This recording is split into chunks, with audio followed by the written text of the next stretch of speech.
ঝুলি খুলবে, মজার গল্প বলবে। ঠাকুমা ঝুলি খুলবে, মজার গল্প বলবে।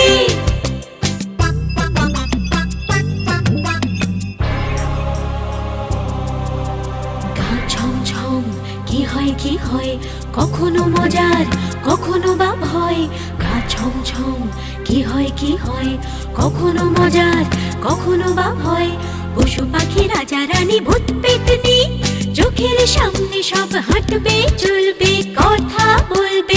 ঠাকুমা ঝুলি খুলবে, মজার গল্প বলবে। ঠাকুমা ঝুলি খুলবে, মজার গল্প বলবে। ঠাকুমা ঝুলি খুলবে।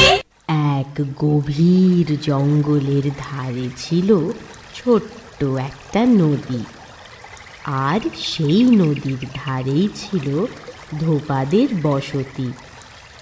জঙ্গলের পশুরা ভুলেও সে পথে আসতো না, কেননা ধোপাদের পোষা কুকুরগুলো ছিল ভয়ানক রাগী। দল বেঁধে একবার যদি তাড়া করে আর রক্ষে নেই। কিন্তু একদিন একটা শেয়াল মনের খেয়ালে সেখানে হাজির হলো। আরে, দড়িতে ওগুলো কি ঝুলছে? মানুষ না মানুষের পোশাক? দেখি তো। বাঁদরের কাছে শুনেছিলাম বটে, নদীর ধারে মানুষ থাকে, সেই মানুষদের নাকি পোশাক আশাকের উপর ভীষণ রাগ। এক তাল পোশাক নিয়ে মানুষেরা নদীর জলে চুবোয় আর আছাড় মেরে খালি পেটাতে থাকে। কিন্তু পোশাকের লাশগুলো যে এভাবে ঝুলিয়ে রাখে তা তো বলেনি। সে যাই হোক, এখানে মানুষ যখন থাকে খাবারও নিশ্চয়ই আছে।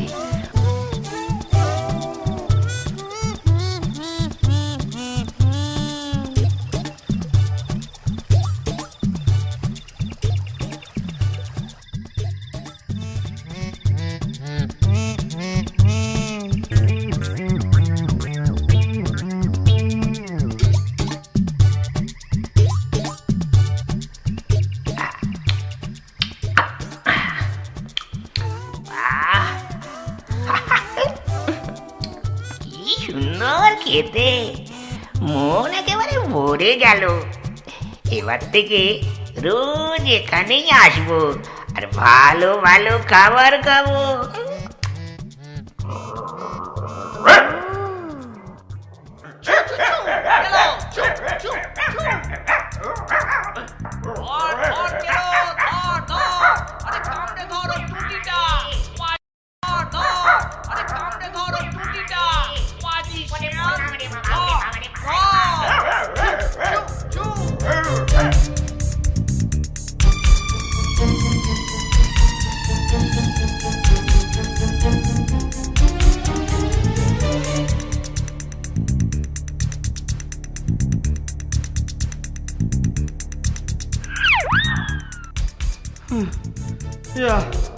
যা পালিয়ে গেল তো। এই এই এই চুপ কর।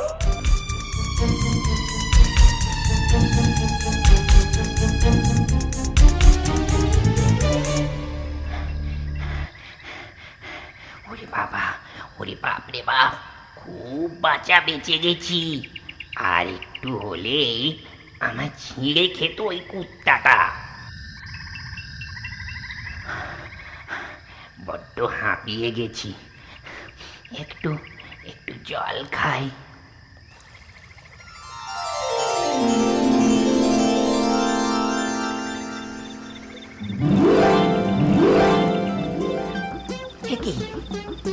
কি আমায় কেমন দেখতে হয়ে গেছে, নিজেই নিজেকে চিনতে পারছি নে। এমন এমন নীল রং হলো কেমন করে? ও বুঝেছি, ওই জলের পাত্রটায় বুঝি নীল রং গোলা ছিল। চুবুনি খেতেই গায়ের রং নীল হয়ে গেছে, আর আমি আমি নীল হয়ে গেছি। কিন্তু জঙ্গলের সবাই আমায় চিনতে পারবে তো?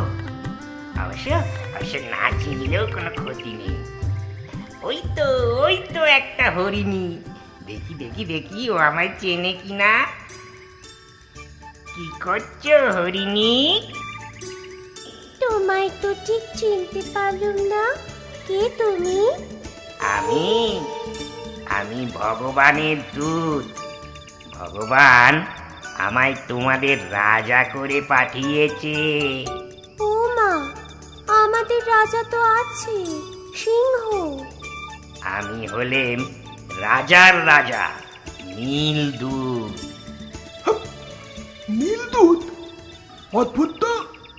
এই যে বাঁদর ভায়া, তুমি হলে আমার রাজদূত। যাও, জঙ্গলের সব পশু পাখিকে খবর করে দাও, ভগবান তোমাদের মঙ্গলের জন্য এক রাজাকে পাঠিয়েছে, আর সে হলাম আমি। কিন্তু সিংহরাজ কি তোমাকে রাজা মানবে? যে না মানবে তারই ক্ষতি। এ আমার কথার কথা নয়, ভগবানের কথা, ভগবানের আদেশ। তার আদেশ না মানলে তারই অনিষ্ট হবে, এমনকি মৃত্যুও হতে পারে। তোমায় এখন যা বললাম তাই করো। সিংহের গুহার সামনে সবাইকে হাজির থাকতে বলো। আমি এক্ষুনি সেখানে এসে নতুন রাজসভা বসাবো। ঠিক আছে মহারাজ, আমি চললাম। বাদুর তো রাজদূত, আমি আমি কোন পদ পাবো মহারাজ? তোমায় আমি উদ্যান মন্ত্রী করলাম, খুশি তো? হ্যাঁ, সেখানে সবুজ গাছপাতা খাবো আমি। আগে না, তুমিও খাবে না, আর কারোকে খেতেও দেবে না। তবে তবে বাঁচবো কিভাবে? জঙ্গলের গাছপাতা খাবে। আর শোনো, হ্যাঁ বলুন মহারাজ। একটা জরুরি কথা আমার রাজদূত বাঁদরকে বলতে একদম ভুলে গেছি। জঙ্গলের অনিষ্ট ঘটাচ্ছে ওই শেয়ালের দল। আমার রাজসভা বসার আগে ওদের সবাইকে জঙ্গল থেকে তাড়াতে বলবে। একজনও যেন এই জঙ্গলে থেকে না যায়, থাকলে আমার তোমার সবার অমঙ্গল হবে। তুমি দৌড়ে গিয়ে ছুটতে বলে এসো তো। যাও এক্ষুনি। যাচ্ছি মহারাজ, আসিয়ে। সবাই এসে গেছো? আমি তাহলে এবার দায়িত্ব ভাগ করে দিই। আমার দায়িত্ব তো আমি পেয়ে গেছি মহারাজ। আমি হলাম রাজদূত। আর আমি আমি উদ্যান মন্ত্রী। সিংহ হবে আমার প্রধানমন্ত্রী। আর আমি তুমি তুমি জলমন্ত্রী। আর আমি তুমি আমার প্রতিরক্ষা মন্ত্রী। খাদ্যমন্ত্রী হলো ভল্লুক। আর আমার পদ আমার শয়নকক্ষ পাহারা দেবে তুমি। বাকি সময় আমার খাবার জোগাড় করে এনে দেবে। ভালো কথা। ওই পাজি শিয়ালের দলকে তাড়ানো হয়েছে তো?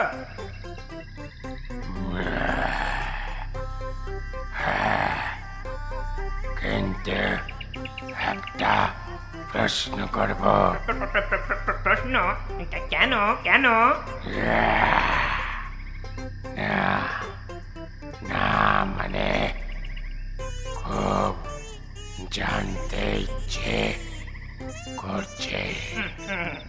ঠিক আছে ঠিক আছে, বলো কি জানতে চাও?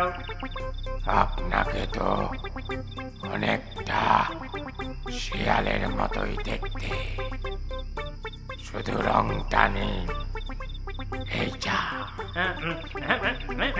মিল তো অনেকের সাথেই অনেকের থাকে, তাহলে বাঘ আর বেড়াল কি এক? কখনো না। টিকটিকি গিরগিটি আর কুমির কি এক হয়?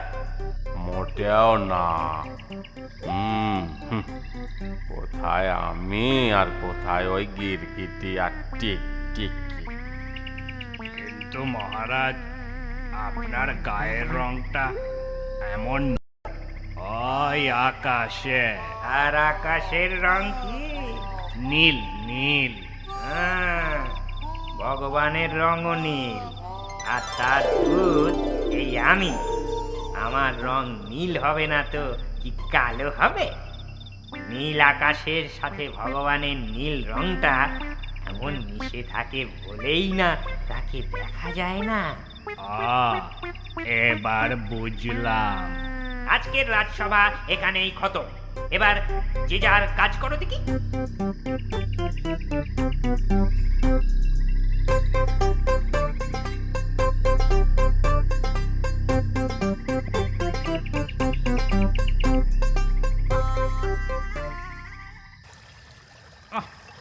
কি মুশকিল হলো বলো তো। জঙ্গলে ঢুকতে গেলে পশুরা তাড়া করে, আর ওদিকে যেতে গেলে মানুষ আর কুত্তাগুলো ধেয়ে আসে। আমরা যে কোথায় যাই, কি করে বাঁচি? নতুন রাজা নাকি ভগবানের দূত, আমাদের তাড়ালো কেন বলো দেখি? সেটাই তো ভাবছি। আরে শুনলাম নতুন রাজাকে নাকি আমাদের মতোই দেখতে।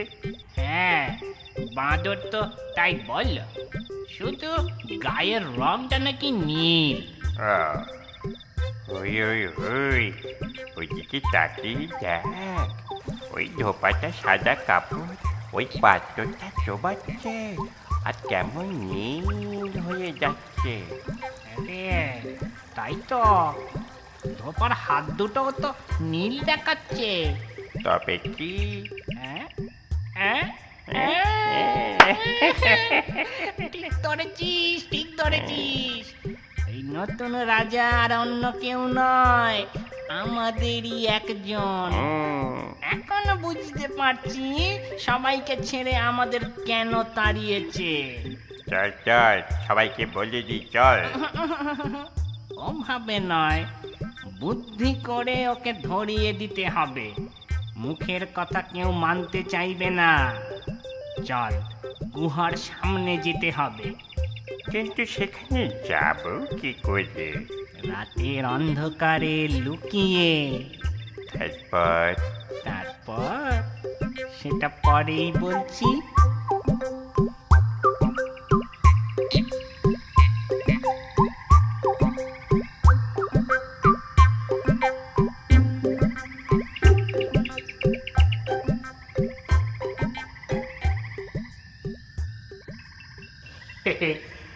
আহ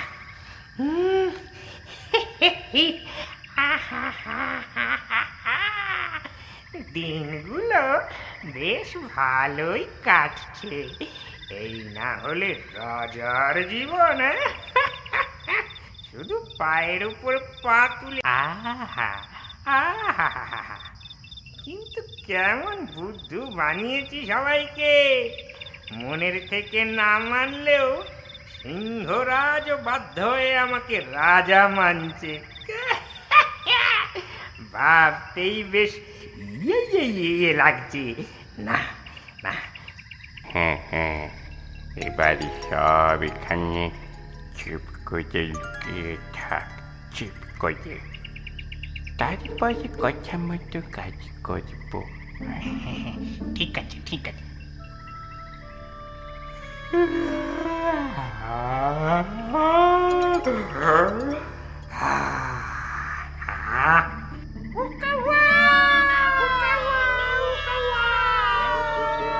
এবার কি হলো? হ্যাঁ, এ কি রে বাবা? হুক্কা হুয়া! হুক্কা হুয়া! হুক্কা হুয়া! হুক্কা হুয়া! একি মহারাজ, হ্যাঁ? আপনি হুক্কা হুয়া ডাকছেন? হ্যাঁ? না না না, আমি ওদের ভেঙাচ্ছি। আচ্ছা বলি, ওরা এলো কি করে? ওদের তাড়াও। এখনই যাচ্ছি। হুক্কা হুয়া! হুক্কা হুয়া! নীল রং মেখে শিয়াল রাজা হুয়া, নীল রং মেখে শিয়াল রাজা হুয়া। হুক্কা হুয়া, হুক্কা হুয়া, হুক্কা হুয়া। তো তাই তো। আমরা ডাকলে ও না দেখে পারবি না, ওকে ডাকতেই হবে। হুক্কা হুয়া, হুক্কা হুয়া, হুক্কা হুয়া। হুক্কা হুয়া, ওরা মিছে কথা বলছে, ওরা মিছে কথা বলছে। বটে বটে, দাঁড়া। হুক্কা হুয়া, ওরে বাবা, তাই তো হুক্কা হুয়া। মার মার মার, পাজি শিয়ালটাকে মার মার, শেষ করে দে, মার মার। ওরে বাবা রে, ওরে বাবা রে, উড়ে গেলাম, আমায় ছেড়ে দাও, আমায় ছেড়ে দাও, আমাকে মেরো না। আমাদের তাড়ানো, মর মর, এবার হুক্কা হুয়া, ঠিক হুয়া, ঠিক হুয়া, একেবারে ঠিক হুয়া, উচিত সাজা হুয়া। রাজা সাজা। শেষ করে দে, মার মার। এইভাবেই দুষ্টু শেয়াল উচিত সাজা পায়, আর সিংহরাজ তার রাজ সিংহাসন ফিরে পায়। আমার কথাটি ফুরলো, নোটে গাছটি মুড়লো।